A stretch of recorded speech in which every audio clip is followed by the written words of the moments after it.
मालूम है, लेकिन अब अगर ये नंबर आते हैं आपके फेवर में और आप 100 सीटों का दावा कर रहे हैं, तो नेतृत्व तब भी शिंदे जी के पास ही रहेगा। देखिए, भारतीय जनता पार्टी इस बारे में मानी जाती है, केवल नंबर गेम पे नहीं जाती है। वो राज्य के हित में जो भी है, जैसा बिहार में राज्य के हित में अगर नीतीश बाबू मुख्यमंत्री बनना था तो हमने उनको मुख्यमंत्री बनाया, बावजूद हमारे पास ज्यादा मेजोरिटी थी। महाराष्ट्र में भी एकनाथ शिंदे जी को हमने मुख्यमंत्री बनाया था। अभी आज शाम के बाद में हमारे शीर्षस्थ नेतृत्व एनसीपी, शिवसेना और भारतीय जनता पार्टी इकट्ठा बैठेंगे और सही आदमी को मुख्यमंत्री बनाएंगे। जी चलिए ठीक है, तो अब मुख्यमंत्री कौन बनेगा इसकी भी चर्चाएं शुरू होंगी थोड़ी देर में, लेकिन फिलहाल मैं आपको एक बार फिर से ताज़ा रुझान बता देता हूं। बहुत तेजी से नंबर्स आ रहे हैं। अब 75 सीटों के रुझान आ गए महाराष्ट्र में। 288 में से महायुति के खाते में यहां पर दिखाई दे रही है करीब करीब 48 सीटें। 25 पर बीजेपी, एनसीपी 12 और शिवसेना 9 पर आगे, और एक अन्य सहयोगी दल 1 पर अब आगे निकलता हुआ दिखाई दे रहा है। लेकिन सबसे बड़ी पार्टी यहां पर बीजेपी दिखाई दे रही है। उसके बाद जरूर अजीत पवार की पार्टी का नंबर लग रहा है और फिर शिंदे साहब की पार्टी है। लेकिन दूसरी तरफ महायुति की, महाविकास अघाड़ी की जो तस्वीर है, 24 सीटों पर आगे निकलती हुई दिखाई दे रही है। 12 पे कांग्रेस, मतलब इस दल में भी अब जो कांग्रेस है वो बड़ा दल, और 12 सीटों पे वो आगे, 6 एनसीपी, और यहाँ पर शिवसेना उद्धव बाला साहब ठाकरे और एनसीपी शरद पवार के बीच ऑलमोस्ट कांटे का मुकाबला है। यानी ये भी क्योंकि इंपॉर्टेंट है कि गठबंधन के अंदर पार्टियां कैसे अपने स्ट्राइक रेट को कर रही हैं, उनमें भी तो मुकाबला चल रहा है, क्योंकि यहां से बहुत कुछ तय होना है। प्रियंका मैम, तो अब देखिए, अब थोड़ा और आगे बढ़े हैं। अभी भी खैर ये शुरुआती घंटा है, वो भी अभी पूरा नहीं हुआ है, लेकिन रुझान अब थोड़े से एक जैसे आ रहे हैं। क्या कहेंगी इस पे, क्योंकि लगातार वो नंबर जो है वो एक जैसे मेंटेन है, जहां पर 48 अब दिखाई दे रहा है महायुति के खाते में, और आपके गठबंधन के खाते में वो नंबर 24 है। देखिए, मैंने फिर वही कहूंगी कि अभी शुरुआती रुझान है, अभी धीरे-धीरे देखिएगा किस तरह से महाविकास अघाड़ी और कांग्रेस पार्टी लीड करती हुई दिखाई देगी। पर ये ज़रूर कहना चाहूंगी कि लगातार जिस तरह से महाराष्ट्र हो, झारखंड हो, चाहे अन्य जहाँ पर उपचुनाव है, वहां पर हम सक्रिय रहें।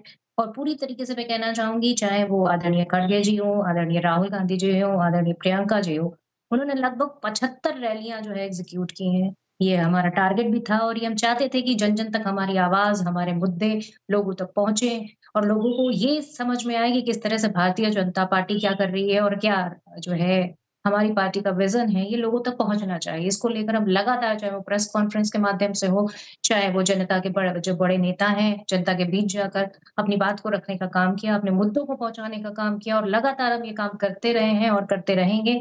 भविष्य में भी इस तरह की चीज़ें होती रहेंगी कि जिस तरह से जनता के से जुड़े हुए मुद्दे, चाहे वो किसानों का मुद्दा हो, चाहे वो महिलाओं का मुद्दा हो और चाहे वो युवाओं का मुद्दा हो, हम लगातार उन मुद्दों पर पूरी तरीके से भारतीय जनता पार्टी को घेरते रहे हैं। जिस तरह से भारतीय जनता पार्टी लगातार युवाओं को नौकरी विहीन करती चली आ रही है, वो एक बड़ा मुद्दा है जो सभी राज्यों में देखने को मिल रहा है।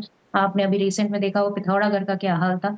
133 नौकरियों के लिए लोग हज़ारों की संख्या में वहाँ पहुँच रहे हैं। हाँ तो मैम, ये ठीक है बड़ा प्रियंका जी। देखिए, हाँ, आपका काम, मतलब राजनीतिक पार्टियों का ये काम है, लेकिन आज नतीजों के दिन, क्योंकि ये नतीजे भी तो आपकी इन्हीं बातों के आधार पे आ रहे हैं। आपने कहीं ना कहीं कुछ काम किया होगा, उसी के नतीजे आज हम देख रहे हैं। आपकी पार्टी भी कुछ सीटों पर, यानी आपका गठबंधन भी कुछ सीटों पर आगे है, लेकिन आपके विरोध में जो गठबंधन है वो आपसे लगभग दुगनी सीटों पर आगे। हमारी बातचीत यहाँ जारी रहेगी। एक ताज़ा अपडेट दे देता हूँ, तो ऑलमोस्ट अभी 49 था, लेकिन एक आध आगे पीछे हो रहा है। 48 सीटों पर इस समय महायुति जो है आगे है, यानी बीजेपी का गठबंधन आगे है, और उसके सामने 25 सीटों पर महाविकास अघाड़ी जो है आगे है। नंबर थोड़े से ठहरे हैं, इसका मतलब है कि एक पर्टिकुलर राउंड ऑफ काउंटिंग पूरा हुआ है। धीरे से अब ये अपडेट होना, 49 हो गया है। देखिए, अब हाफ सेंचुरी के करीब अभी विश्वास पाठक साहब क्रिकेट की लैंग्वेज में बात कर रहे थे, तो almost on the verge of half century आ गई है महाराष्ट्र में। महायुति यानी कि एनडीए, जहां पर 26 सीटों पर बीजेपी, 12 पे एनसीपी और शिवसेना 9 पर आगे। आरवाईएसपी के खाते में भी 1 सीट, और वहीं उनके सामने क्वार्टर सेंचुरी बोल सकते हैं इसको, 26 सीटों पर महाराष्ट्र में महाविकास अघाड़ी ने अपनी बढ़त बनाई है। कांग्रेस उसमें सबसे बड़ा दल 12 सीटों के साथ, एनसीपी शरद पवार 7 और शिवसेना उद्धव बाला साहब ठाकरे 5 और सीपीआईएम 1 पर आगे है। झारखंड से हमें इंतजार है, झारखंड से हमें रुझान तो मिल रहे हैं, लेकिन नंबर्स नहीं मिल रहे हैं। बहरहाल कुछ फ्लैशेस, वसई से बीवीए के हितेंद्र ठाकुर आगे हैं। अभी हमने देखा थोड़ी देर पहले कि वर्ली का आ रहा था, जहां से आदित्य ठाकरे जो हैं आगे चल रहे हैं, और पहले भी यहाँ से वो एमएलए हैं और फिर से इसी सीट से उन्होंने चुनाव लगाया। तो अलग अलग नेता कौन कहाँ आगे है, इलेक्शन ब्रेकिंग लगातार आपको चल रही है। और रुझानों में महायुति देखिए हो गई है 50 सीटों पर आगे निकल गई है महायुति, एक हाफ सेंचुरी कंप्लीट हो गई है। क्या ये हाफ सेंचुरी आगे सेंचुरी में तब्दील होगी और क्या यहाँ पर महायुति की सरकार बनेगी, ये बड़ा सवाल होगा। आनंद मिश्रा साहब, ऑलमोस्ट पौना घंटा हो चुका है और 50 सीटों पर 51 सीटों पर महायुति ने अपनी बढ़त बना ली है। क्या कुछ संकेत मिलने शुरू हुए हैं? ट्रेंड्स तो महायुति के फेवर में सॉलिडिफाई होते हुए दिख रहे हैं और ये ट्रेंड्स बिल्कुल एग्जिट पोल से भी मेल खाते हैं। तो बिल्कुल ये नहीं कहा जा सकता कि ये ट्रेंड्स बिल्कुल ही रिवर्स हो जाएंगे। फिलहाल अर्ली स्टेज है, लेकिन फिर भी तकरीबन इस तरह की प्रेडिक्शंस की जा रही थी। तो इसका मतलब ये स्पष्ट दिख रहा है कि बीजेपी ने जो 2024 के लोकसभा चुनाव के बाद जो उनके कमजोरियां थी उसको काफी हद तक प्लग इन किया है और जो पार्टियां टूटी वहां पे शिवसेना या एनसीपी, वो कोई बहुत बड़ा इमोटिव इशू इस इलेक्शन में बनता हुआ नहीं दिख रहा है अभी तक के ट्रेंड के हिसाब से। लोकसभा चुनाव में काफी इमोशनल कैंपेन उसके बाद ये अभी जो हुआ है 2022 के बाद जो चुनाव है, तो इसमें लग रहा है कि जो कोलिशन स्ट्रेटजी, सोशल कोलिशन, जो सीट वाइज जो इलेक्शन स्ट्रेटजी बनाई गई है, उसका ही ज़्यादा असर है। जैसा मैंने शुरू में ही कहा कि कोई ओवर आर्किंग नेशनल थीम, कोई स्टेट थीम इस चुनाव में नहीं था, ना महाराष्ट्र में ना झारखंड में। और उसमें जो राज्य आधारित स्कीमें हैं और जो सीटों पे लड़ाई हो रही है, क्योंकि अभी कोई स्टेट लेवल का ऐसा लीडर नहीं है जिसके पक्ष में किसी भी पार्टी में सारे कैंडिडेट्स के लिए जो वोटों को इकट्ठा कर सके। तो इस बार काफ़ी चुनाव लोकलाइज़्ड है और जैसा कि शेखर जी ने लाड़की बहन योजना का इस बार ज़िक्र किया है, तो एक जो वुमेन वोटर्स जो कि कास्ट न्यूट्रल हैं, उनका काफ़ी बड़ा रोल जो है चुनाव नतीजों को प्रभावित करने में दिखता आ रहा है पिछले कुछ समय से। चाहे वो मध्य प्रदेश में लाडली बहना योजना का फ़ायदा शिवराज सिंह चौहान को ही मिला। सारे पॉलिटिकल पंडित्स प्रेडिक्ट कर रहे थे कि बीजेपी के लिए स्थिति बहुत कठिन है, लेकिन उस एक योजना ने पूरा ही जो रिज़ल्ट था उसको बदल के रख दिया और किसी ने ये उम्मीद नहीं की थी कि बीजेपी को इतनी बड़ी वहाँ पे मेजॉरिटी मिलने वाली है। झारखंड में इसी तरह मैया सम्मान योजना का शुरुआती जो चुनाव का कैंपेन है रहा है और जो लोग चुनाव कवर करने गए हैं वहाँ पे, उनको ऐसा लग रहा है कि उसका फ़ायदा जेएमएम को मिलेगा, उनकी सीटें अच्छी आएँगी। और उसमें कांग्रेस कैसे करती है झारखंड में, इस पे बहुत कुछ डिपेंड करेगा ओवरऑल। आपने झारखंड की बात की, आनंद मिश्रा साहब माफ कीजिएगा बीच में रोक रहा हूं, लेकिन थोड़े से अभी तक वो 0-0 पर मीटर था, लेकिन अब रुझान आने शुरू हुए हैं। एनडीए के खाते में 3 और इंडिया गठबंधन का खाता फिलहाल वहां पर नहीं खुला है। 3 सीटों पर ये रुझान आए। 81 सीटों की लोकसभा माफ कीजिए विधानसभा है और यहां पर 3 सीटों के रुझान तीनों एनडीए के पक्ष में। नीरज जी बहुत देर से हमारे साथ हैं। नीरज जी, अब देखिए मैं इंतजार ही कर रहा था कि झारखंड से कोई रुझान आना शुरू हुए तो मैं आपके पास आऊं। शुरुआती रुझान में 3 सीटें एनडीए के पक्ष में दिख रही हैं। ये देखिए 8 से 8:30 के बीच जो है वो पोस्टल बैलेट्स की गिनती हुई है। झारखंड में पोस्टल बैलेट्स का उपयोग बहुत कम रहा है आमतौर से, तो इसलिए उसमें रुझान आने में देर हुई है। और फर्स्ट राउंड ऑफ काउंटिंग जो ये पूरा होगा कम से कम आधा घंटा, तो आप मान कर चलें कि 9 बजे के बाद, 8:30 बजे तो ये शुरुआत ही हुई है एक तरह से, तो 9 बजे के बाद जो हमारे पास वास्तविक रुझान आने शुरू होंगे। लेकिन हाँ, बिल्कुल एनडीए अब जो शुरुआती जो रुझान संकेत आए हैं हमारे पास, तो बिल्कुल 3 आपने कहा है एनडीए के लिए। देखिए इस झारखंड के चुनाव की जो एक खासियत इस बार है कि पहली बार 2 ब्लॉक एक बड़े पैमाने पर कोalition बना जेएमएम के साथ, जहां कांग्रेस आरजेडी है और इसके अलावा Marxist coordination committee CPI ML, तो ये पार्टियां भी साथ में आई हैं।